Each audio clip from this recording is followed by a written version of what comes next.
Steve Matlock, Neil Mansfield Town 4, your evaluation of that? I think it probably flattered us a little bit. Well, it did flatter us a little bit.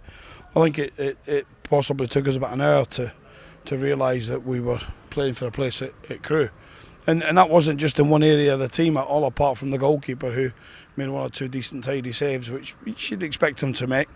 Then I thought we huffed and puffed without any control of the ball, but nothing changes as it did with Forest with us last week. We get the second goal and the game opens up, and then it perhaps could have been any score, but we hit the bar and we missed a couple of good chances. But it's 90 minutes. Hopefully everyone wakes up tomorrow injury free. And then we've just taken the debrief from over at Gainsborough as well, where they've won 4-0 and some very good individual performances, and that's great. We wanted some good individual performances over there because, as I said to you before the game, it'll be a mix of the teams that line up at Crewe and not the ones that are here with us. But you can't be in two places at once unless you're the man above us. I've got to ask you about the sending off to Callum Lloyd because it's so unusual in a friendly. What did you make of it? Well, it's probably there's some really meaty challenges all night, but competitive challenges I'd describe them, not meaty, but that was just reckless and late and out to injure a player really. And it's a shame because it's not what the people at Matlock Town stand for, and they've been very courteous and responsive to giving us the game and a wonderful pitch and all the things go. I think the kid just have a rush of blood. I've seen him play many times, and he doesn't do that type of thing. He's normally a good, honest lad, and he's just a rush of blood. But that was just a bad challenge. You split the teams tonight, of course, with a side playing here and a side, as you said earlier, playing over at Gainsborough. Supporters will perhaps see you and Paul Rayner here at Matlock tonight and assume that this 11 that you fielded will perhaps be the main 11, or most of which will be the main 11 to start at Crewe on that opening day in the English Football League in Sky Bet League 2.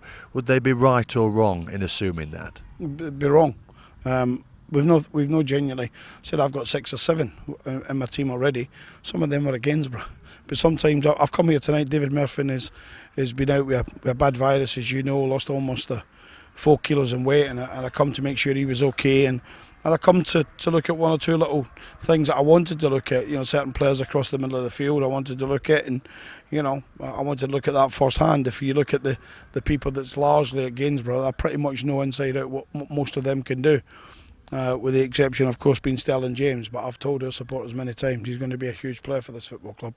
And I've just been told on the phone by Richard Cooper he's been absolutely sensational tonight along with Alfie Potter. So there's big pluses for us all over tonight in terms of we've scored 8 goals, we've not conceded.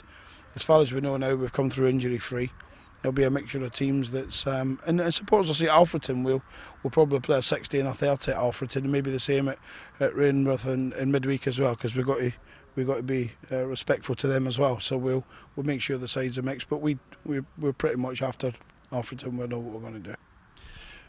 But would it be fair to say that perhaps 6 or 7 of your players are already cemented in that starting 11, obviously avoiding injuries and that type of thing? Would that be fair to say, 6 or 7 in your head already in the starting 11 at Crewe? I think pre-match it was between 7. I think after tonight it's about 6. So that can tell you your calculation of who's that one. But we have to be honest with ourselves, and there's a great saying that old Sir Alex Ferguson has: "Don't let your eyes tell your lies, son."